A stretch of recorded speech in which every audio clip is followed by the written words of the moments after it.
zéro originalité, zéro suivi, zéro pédagogie. Que c'est terminé pour vous, vous vous débrouillez comme vous pouvez.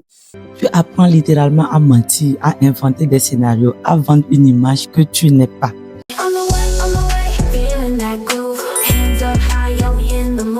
Pour ma part, ayant vu ce qui se passait réellement dans la salle de mission, j'ai décidé un matin de ne plus me rendre tout simplement parce que je me suis dit, je vais pas m'en sortir. Ce n'est pas la voie, ce n'est pas la bonne chose à faire. C'était clairement le moment pour moi de prendre mes jambes à mon cou, comme on le dit souvent. Ceci, c'est bien le terme, et de m'en aller et de repartir encore à zéro. Mais comme je vous ai dit, tu t'absentes 1 ou 2 journées, tu reçois des appels menaçants. Oui, qu'est-ce qui s'est passé? Et je me suis même fait dire, oui, tu étais malade, mais il faut que tu viennes, c'est pas la peine, tu peux pas continuer ainsi. Même en période de Covid, on nous obligeait à nous rendre quand l'État français demandait à tout le monde de rester à la maison. Il fallait venir. Tu ne venais pas, tu avais des appels, tu avais des menaces au téléphone. Alors moi, quand j'ai commencé par m'absenter, ils m'ont appelé, ils m'ont dit, oui, il faut que tu reviennes. Il y a des projets, il y a ci, il y a cela. Ils m'ont dit, écoutez, je me sens pas bien, je serai pas là. 2 jours après, j'ai bloqué tout le monde. Et comme il fallait s'y attendre, j'ai reçu un courrier me demandant de rembourser la somme des 18 000 €. Oui, moi qui étais fauché, qui n'avais rien. Dites-moi que mon compte bancaire devait simplement sonner et me dire, mais alors quoi, si j'avais 18 000 €, je pense que j'allais trouver quoi d'autre en fait de cette somme d'argent. J'ai pas tout simplement répondu. J'ai reçu plusieurs courriers de menaces sur lesquels je suis restée silencieuse. Par la grâce de Dieu, pour moi, les menaces se sont arrêtées. Mais en prenant le courage et la force de m'en aller, ce que beaucoup d'autres personnes n'avaient pas, je me suis sauvée. Je me suis sauvée et ça m'a permis de me reprendre en main, de retracer mon parcours de chemin. Comme par hasard, ils faisaient tout et en sorte que les étudiants étrangers envoient leurs demandes toujours dans les mêmes préfectures, celles où ça passait encore, comme si c'était un plan stratégique. Mais même, il est arrivé plusieurs fois que l'école change de nom, change de lieu, change d'endroit, change tout parce qu'il commençait littéralement à être reconnu, être blacklisté. C'était tellement abusé que certaines préfectures en France ont commencé à griller le système parce que certains revenaient de leur dépôt de dossier, nous disaient en fait ce qui s'est réellement passé. J'ai connu des gens qui se sont fait même carrément dire par les agents de la préfecture, avec cet employeur, vous n'aurez pas voté de séjour.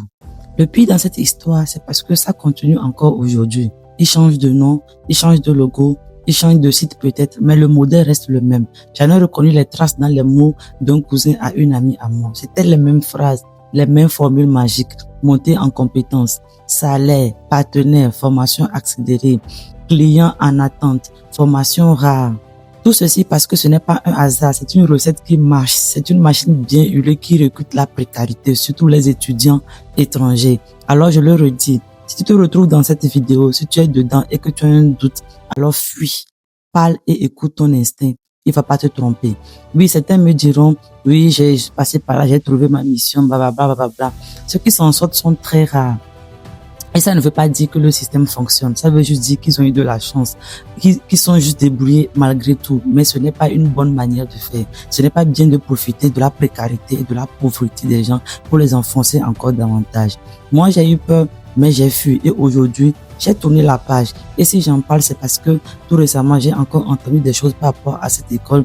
J'ai vu des gens qui m'ont contacté. Pour ces types de raisons, je me suis dit, autant en faire une petite vidéo et partager alors mon expérience. La seule chose positive que je retiens de cette expérience, c'est que je me suis fait des amis en or. Si vous passez par là, coucou mes warriors, on se rappelle très bien de ce qui s'est passé. J'ai aussi appris à mieux me connaître tellement profondément que j'ai su avancer. Ça n'a pas été facile, mais ça a été la clé pour avancer et me reconstruire. Et cela, je rends grâce au bon Dieu. Comme on le dit souvent, chaque expérience dans la vie arrive pour nous former et nous permettre de prendre une étape supérieure. Certes, sur l'instant présent, on ne se rend pas compte où on peut ne pas trouver le bien fondé ou le plus que ça nous apporte. Mais je vous assure, quelques années plus tard, je me suis rendu compte que ça a été salutaire aussi pour moi.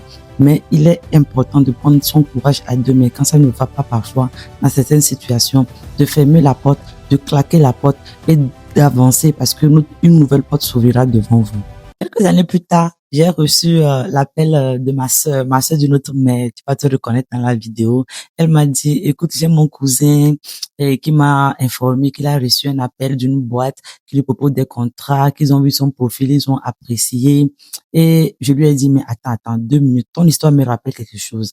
Du coup, elle m'appelle, elle me dit, mais voilà, est-ce que c'est pas ton histoire là? Parce que elle était au courant, elle était présente pendant toute cette période de ma vie. Je lui ai simplement dit, dis à ton cousin, oui, oui, simplement, prends. C'est-à-dire que si tu veux même taper le sprint de ta vie, mais fuis, ne reste pas, parce que c'est exactement eux.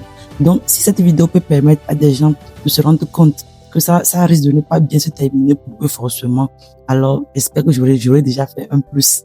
Si je partage tout ça aujourd'hui, c'est pour que toi qui m'écoutes, tu saches que derrière certaines promesses dorées, il y a parfois des pièges bien cachés. Fais tes recherches, pose tes questions et surtout, garde ton instinct en éveil. On ne peut pas toujours éviter les mauvaises rencontres, mais on peut éviter de les répéter. Et si jamais toi aussi, tu as déjà vécu ou entendu parler de ce genre d'arnaque, raconte-le en commentaire, sans mentionner forcément l'école ou la société. Ensemble, on peut alerter et peut-être sauver quelqu'un d'une mauvaise expérience. Merci d'avoir regardé cette première vidéo. Si elle vous a intéressé, n'hésitez pas à commenter, à partager. Prenez soin de vous, prenez soin de vos rêves. On se retrouve à très vite pour une nouvelle vidéo, soit pour vlog, soit pour voyage ou pour une nouvelle story time.